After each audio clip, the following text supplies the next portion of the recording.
Amis téléspectateurs et téléspectatrices de la télévision Amasra 24, bienvenue dans votre émission spéciale rencontre qui a l'honneur de recevoir sur ce plateau Dr Ahmed Bodou Mamad, ancien ministre, membre du bureau politique national et PDG d'Agri-Tchad. Monsieur le DG, merci d'avoir accepté notre invitation. Merci. Les travaux du dialogue national inclusif et souverain ont pris fin ce 8 octobre 2022. En tant que citoyen et membre du mouvement patriotique du Salut, quelles sont vos impressions? Mon impression à la fin de ce dialogue national inclusif et souverain, c'est une impression de joie, de satisfaction totale. Je n'en doutais pas parce que les Tchadiens ont toujours fait preuve de surmonter les difficultés. Et là, c'est depuis l'Antiquité. Donc voilà, donc on est arrivé à un résultat consensuel, à la satisfaction de tout le monde. Donc ma joie est indescriptible. Voilà, mes sentiments sont des sentiments ineffables. Ok, merci beaucoup. La transition est prolongée pour une période de 24 mois avec l'investiture du général Mohamed Idriss Déby Itno comme président de la transition. En tant que citoyen, quels sont vos sentiments? Ça, je joins au premier sentiment parce que le dialogue national inclusif, je le prononce très fort, souverain, et c'est ce caractère souverain qui a mis ensemble plus de 1500 personnes de différentes couches avec le format des participants connus. C'est annoncé chaque jour par monsieur le président du Présidium, les différentes corporations qui ont participé, donc voilà, toutes les couches, la société civile, partis politiques, dans leur intégralité, les 230 quelques partis politiques, les chefferies traditionnelles, les chefs religieux qui ont ouvert le dialogue, qui ont clôturé les dialogues avec des prières, d'ailleurs des prières sur lesquelles tout le monde a compté et Dieu a exaucé. On est arrivé à ce résultat, c'est pour dire que toutes ces recommandations sont des recommandations, c'est ce que les gens puissent comprendre. Ce ne sont pas des recommandations qui sont partagées par tout le monde, même pas les participants, mais c'est consensuel, c'est la loi de la majorité, on s'est entendu, et il y a eu de justifs derrière chaque décision prise lors de ce dialogue national inclusif et souverain.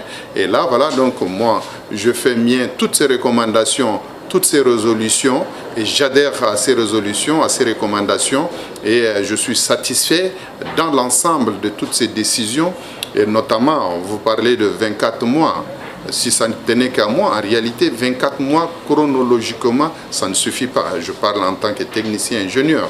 Chronologiquement, pour les différentes activités, pendant la transition qui nous conduira aux élections, les mettre bout en bout, notamment révision du fichier électoral et tout le temps qu'il faut donner aux différents candidats, toutes les mises en place des différentes institutions, en réalité, quand on les met bout à bout, c'est difficile. Mais je crois que rien n'est impossible aux Tchadiens, avec une belle équipe que le président désigné par le dialogue national inclusif et souverain, Mohamed Idriss Déby, mettra en place. Je pense que les gens arriveront et très rapidement, on reviendra à l'ordre constitutionnel tant attendu par le peuple tchadien. Ok, docteur Ambodou, d'ici 24 mois, des élections seront organisées. Vous, en tant que militant du mouvement patriotique du Salut, qu'est-ce que vous comptez faire pour préparer ces élections à venir?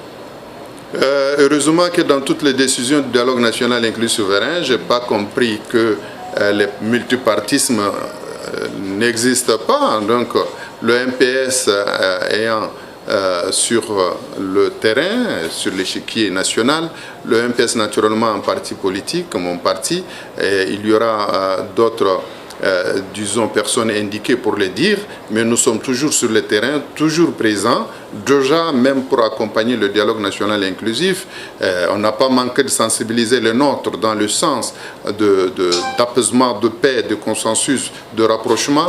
Je crois qu'avec notre présence sur le terrain, très rapidement, nous également, en hommes aiguisés, politique du mouvement patriotique du salut, très rapidement, on mettra la machine en marche, organiser, c'est sûr qu'on fera un congrès où on mettra de l'ordre, redynamiser le parti plus qu'avant.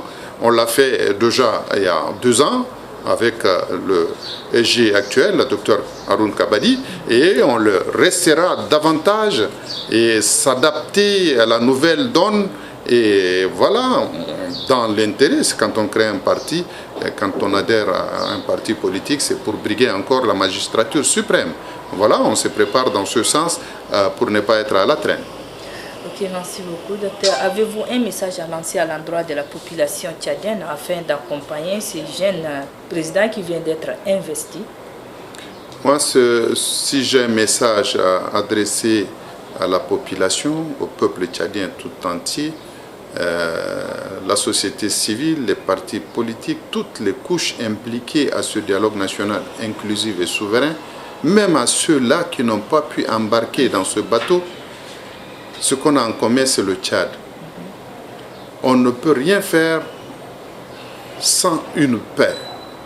Et je crois que la majorité a donné confiance à ce jeune président Mahamat Idriss de conduire la transition en 24 mois. Il s'est engagé de conduire le bateau en 24 mois aux élections législatives, aux élections présidentielles, à toutes les échéances, de manière transparente, crédible et acceptée de tous. Et je crois que ce travail ne peut pas se faire par le président seul. Donc naturellement, le peuple tchadien, y compris ceux-là qui auront encore plus de responsabilités à gérer ce pays, le gouvernement, tout le reste qui vient, la population aussi a sa part de responsabilité, on l'a toujours dit, parce qu'il faut la citoyenneté, il faut la discipline, il faut le civisme pour que tout ça soit possible. Et que nous soyons tous derrière ce jeune président. Moi, c'est ce que souvent j'ai dit. Il n'a jamais introduit sans prononcer le nom du Seigneur. Il croit en Dieu, il croit en ce peuple, qu'on se mette, 24 mois passent très vite, et je crois que tous comme un seul homme, il faut qu'on soit derrière ce jeune garçon qui a donné la place aux jeunes, la place aussi aux anciens, à ses aînés, à ses papas, aux femmes. Et je crois qu'il n'y a pas mieux que ça à me référer de son discours de clôture, d'investiture. Et là, je crois que le message que j'ai, il faut que tout le monde, une fois encore, s'accroche à ces recommandations du dialogue national inclusif et souverain pour voir ce jeune Mahamat Idriss, président de la République, chef de l'État, à l'œuvre. Et voilà, 24 mois, ce n'est pas beaucoup dans la vie de la nation. Et tout est autour de la paix. Et la paix, on ne peut pas l'avoir s'il y a de grogne quelque part. Voilà que tous ces gens qui ont embarqué au dialogue national inclusif et souverain ou qui ne l'ont pas fait, que ces périodes puissent être une période d'apaisement, certainement avec une grande ouverture de gestion dans le gouvernement pour tout le monde. Et il y a des missions pour tout le monde avec toutes ces institutions qui seront mises en place. D'ailleurs, c'est des recommandations du dialogue national inclusif. Pas mal des institutions qui accompagneront vers une élection crédible seront mises en place. Et là, je crois que le peuple tchadien doit faire montre de civisme, de s'accrocher une fois encore aux recommandations de leurs représentants au dialogue national inclusif et souverain, pour que nous arrivions vers la finalité au bout de 24 mois, une élection juste, transparente, où on va élire un président qui sera accepté de tout le monde. Beaucoup de docteur, nous arrivons presque au terme de notre entretien. Avez-vous un mot de fin?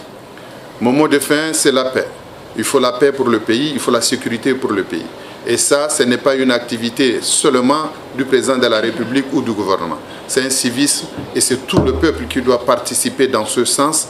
Et c'est important pour nous, tout ce qui se passe actuellement en conflit intercommunautaire dans les provinces, tout ce que nous entendons d'insécurité, de poche d'insécurité, notamment dans la région également que je connais bien du lac Tchad, avec cette secte Boko Haram, c'est un travail de tout le monde et le peuple tchadien doit être complice auprès des bonnes administrations qui seront mises en place, ceux-là qui géreront le peuple pour que nous arriverons à une paix. Il faut la paix. Sans la paix, on ne peut rien faire. Et c'est avec ces mots rassurant la paix que nous refermons cet entretien que nous avons reçu comme invité Dr Mbodou Mahamat. C'est ça, docteur, oui, bien, ancien ministre, membre du Bureau national politique et membre du mouvement patriotique du Sali. Merci de nous avoir suivis. Espérons vous retrouver dans un autre numéro. Monsieur le ministre, merci d'avoir accepté notre invitation. Merci beaucoup, merci Zénaba. Espérons vous retrouver très prochainement. Merci à toute l'équipe de Al Nasr. Merci beaucoup. Merci.